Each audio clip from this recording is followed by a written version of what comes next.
Justice League vs. Godzilla vs. Kong issue 4 picks up right where we left off with as we look back at some of the destruction that's been caused so far. With that, there is some really sweet narration from Batman, who is talking to Clark and trying to bring him back. Ultimately, it is a shame that my favourite character, Superman, went down in pretty much the first issue, but it is interesting to see the dynamic between Batman and the rest of the Justice League now where we are. After Cyborg tracks the monsters, they find that Godzilla is actually on his way to the Fortress of Solitude. Could he be after Superman once again, or are they linked somehow? We don't know, and I guess we're going to have to wait to find out.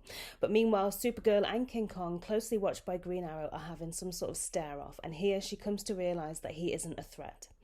As she flies off to Tentacle, Green Arrow and Kong have company in the form of the League of Assassins, as if they didn't have enough to deal with. Lois also pays an emotional visit to Clark, and it must be the reporter in her, but after rewatching footage, she makes quite the discovery and jumps right into action to get to the bottom of it.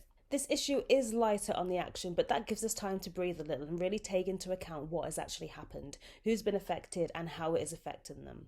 Not only that, but we also get an interesting update as to what the villains are up to. There is still a fair share of action though. The panels where Green Arrow take on the League of Assassins was excellent. The writer really let the artwork do the talking, and the same can be said at the end of the issue where Godzilla begins to take on the rest of the monsters. There is still a lot to unpack in this series so far, and I'm looking forward to seeing what other revelations there are going forwards.